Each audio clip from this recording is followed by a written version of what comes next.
যখন বস্তিপুরে ছাই হয় ঠিক তার পরের দিনই সেই খালি জায়গায় আবাসিক ভবন, মার্কেট বা নতুন সরকারি অফিস তৈরির তোড়জোড় শুরু হয়।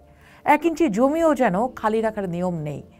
বাস্তুহারাদের জায়গা কোথায় হবে সেই প্রশ্নটি রাষ্ট্রের কাছে বরাবরই উপেক্ষিত থাকে। ঠিক এমনটাই ছিল জয়নাল আবেদিনের ফেসবুক পোস্ট। আর আমাদেরও প্রশ্ন ঠিক এখান থেকেই শুরু। কিছু মানুষকে বাস্তুহারা করে দিয়ে তাদেরই বাস্তু কি কি কাজে কারা ব্যবহার করে? ঢাকার অভিজাত গুলশান ও বনানীর ঠিক মাঝখানে কড়াইল বস্তি। রিকশা চালক, গৃহকর্মী এবং পোশাক কারখানার শ্রমিকরা, যারা শহরের অর্থনীতির নীরব চালিকা শক্তি, তারাই এখানে ঘর বাঁধেন। কিন্তু গত কয়েক বছর ধরে রহস্যময় অগ্নিকাণ্ড কড়াইলকে এক আতঙ্কের নামে পরিচিত করেছে।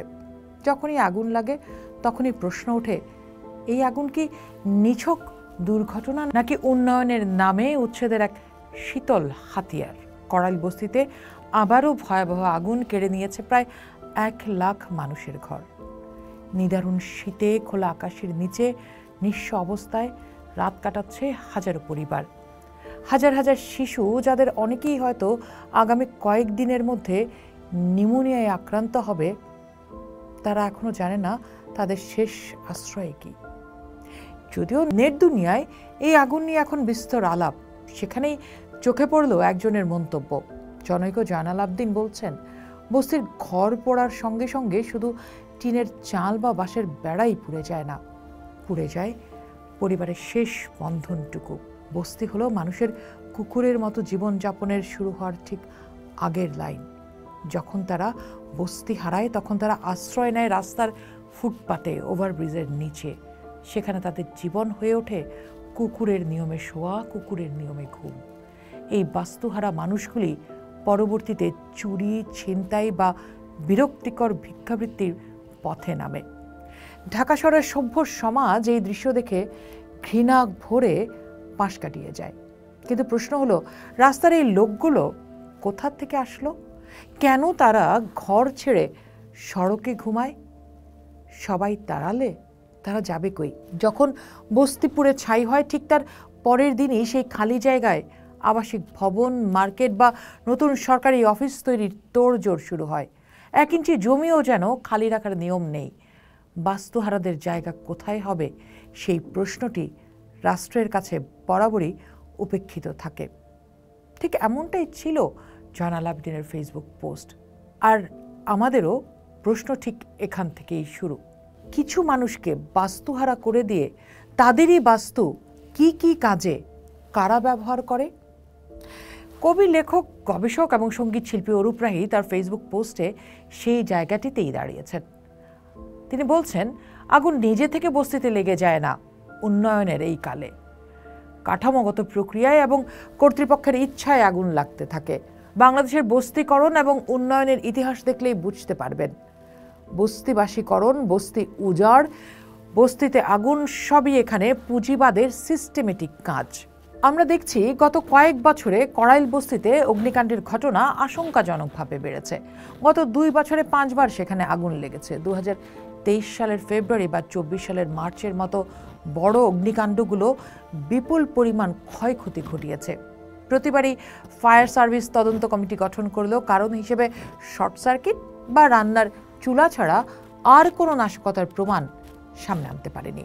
অথচ ভুক্তভোগীরা বারবার অভিযোগ করেছেন, বস্তি দ্রুত খালি করার জন্য পরিকল্পিতভাবে গান পাউডার বা পেট্রোল ব্যবহার করে আগুন দেওয়া হয়েছে। এই যে আগুন লাগার পর যে প্রশ্নগুলো বারবার ঘুরে ফিরে আসে, যে বস্তিতে আগুন লাগার পেছনে কেবল সরকারি হাত থাকে নাকি ভূমিদস্যুদেরও হাত থাকে? নগর পরিকল্পনাবিদ ও সমাজবিজ্ঞানীরা দীর্ঘদিন ধরে বলে আসছেন, বস্তি উচ্ছেদ করার পেছনে সাধারণত 2টি প্রধান কারণ কাজ করে। এক হচ্ছে উন্নয়ন প্রকল্পের চাপ, সরকারের পক্ষ থেকে বৃহৎ অবকাঠামো যেমন হাইটেক পার্ক, আবাসন তৈরির একটি তাড়া, আর দ্বিতীয়ত হচ্ছে ভূমিদস্যুতা বা রিয়েল এস্টেট লোভ। গুলশান লেকের পাড়ের এই জমি হাজার কোটি টাকা মূল্যের। আইনগতভাবে উচ্ছেদ করতে না পারলে অসাধু চক্র এই জমি খালি করার জন্য আগুনকে হাতিয়ার করে। প্রয়াত স্থপতি মোবাশ্বের হোসেন বা অর্থনীতিবিদ আনু মোহাম্মদের মতো বিশেষজ্ঞরা বারবার বলেছেন, ঢাকায় বস্তি উচ্ছেদের অন্যতম সহজ এবং সস্তা কৌশল হচ্ছে আগুন। যখন সরাসরি বুলডোজার দিয়ে উচ্ছেদ করা আইনি বাধার মুখে পড়ে উচ্চ আদালতের নির্দেশে পুনর্বাসন ছাড়া বস্তি উচ্ছেদ নিষিদ্ধ ঘোষণার পর তখন এই রহস্যজনক আগুনে সাইলেন্ট ইভিকশন বা নীরব উচ্ছেদের কাজ করে। আগুন লাগলে ঘর পুড়ে যায়, মানুষ নিজেরাই সরে যেতে বাধ্য হয়। তখন আর বুলডোজারের দরকার হয় না। কড়াইল বস্তির জমিটি মূলত বিটিসিএল এবং গণপূর্ত বিভাগের মালিকানাধীন। সরকার অনেক আগে থেকে এখানে মহাখালী আইটি ভিলেজ বা হাইটেক পার্ক স্থাপনের পরিকল্পনা নিয়েছিল।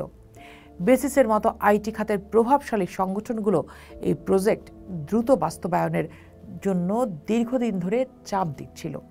তাদের যুক্তি ছিল স্মার্ট বাংলাদেশ করার জন্য এবং বিদেশি বিনিয়োগ আকর্ষণ করার জন্য এই মূল্যবান জমিতে একটি কেন্দ্রীয় আইটি হাব থাকা জরুরি। আইটি খাতের নেতারা এই উন্নয়নকে স্বর্ণ খনি হিসেবে দেখলেও তারা কখনোই 1 লাখ বস্তিবাসীর পুনর্বাসনের রূপরেখা দেননি। তাদের বক্তব্যে উন্নয়ন ছিল, কিন্তু মানুষ অনুপস্থিত ছিল। এই কারণেই সাধারণ মানুষের মনে সন্দেহ জাগে, এই উন্নয়ন কি তবে মেহনতি মানুষকে প্রতিস্থাপন করে কিছু সুবিধাপ্রাপ্ত মানুষকে জায়গা করে দেওয়ার জন্যই? আর এখানেই প্রশ্ন ওঠে, সোশ্যাল কস্ট বা সামাজিক মূল্যকে কেন আমরা আমাদের উন্নয়ন প্রকল্পগুলোতে গুরুত্ব দেই না? তবে কড়াইল বস্তি নিয়ে চলমান বিতর্কের মধ্যে অন্তর্বর্তীকালীন সরকার একটি গুরুত্বপূর্ণ বক্তব্য দিয়েছে। প্রধান উপদেষ্টা অধ্যাপক মোহাম্মদ ইউনূসের বিশেষ সহকারী ফয়েজ আহমদ তৈয়ব সম্প্রতি এক ফেসবুক বার্তায় বেশ সুস্পষ্টভাবেই জানিয়েছেন, বর্তমান কড়াইল বস্তিতে যে কোনো ধরনের স্থাপনা নির্মাণের কোনো পরিকল্পনা আপাতত এই সরকারের নেই। তিনি নিশ্চিত করেছেন যে হাইটেক পার্ক কর্তৃপক্ষ তাদের 43 একর জায়গায় ভবন তৈরির একটি মৌখিক প্রস্তাবনা দিলেও সরকার সেটি এখনো আমলে নেয়নি। বিশেষত মানবাধিকার কর্মীদের সাথে আলোচনার পর আইসিটি বিভাগ কড়াইল বস্তিতে যে কোনো ধরনের অবকাঠামো নির্মাণের পরিকল্পনা থেকে বিরত রয়েছে। তবে সরকারের এই ঘোষণা স্বস্তি দিলেও বস্তিতে আগুন লাগার ঘটনা কিন্তু বন্ধ হয়নি। এই অগ্নিকাণ্ডগুলো প্রমাণ করে, হয়তো সরকারের সরাসরি নিয়ন্ত্রণ না থাকলেও ভূমিদস্যু বা অন্য কোনো স্বার্থান্বেষী মহল এখনও সক্রিয়। মানবাধিকার কর্মীরা বারবার বলছেন, পুনর্বাসন ছাড়া উচ্ছেদ সংবিধানের মৌলিক অধিকারের লঙ্ঘন। আগুন দিয়ে মানুষ তাড়ানো কোনো সভ্য সমাজের চিত্র হতে পারে না। মানুষকে যদি কুকুরের জীবন থেকে মুক্তি না দেয়া যায়, তবে র্যাবিসের আঘাত থেকে আমাদের মুক্তি দেবে কে? কড়াইলের বস্তির আগুনের আঁচ আমাদের গায়ে এসেও লাগবে। স্মার্ট বাংলাদেশ গড়ার আগে একটি মানবিক বাংলাদেশ গড়া জরুরি, যেখানে গরিবের ঘর পোড়ার গন্ধে ধনীদের অট্টালিকা তৈরি হবে না। এই বাস্তুহারা মানুষেরা কেন সুযোগ পেলে ব্যাগ ধরে টান দেবে না, কেন তারা আলাদা জাত ভাববে না, সেই প্রশ্নের উত্তর আমাদেরকেই খুঁজতে হবে। পোস্ট দেখুন, ভাবুন, করুন। পোস্টের সাথেই থাকুন।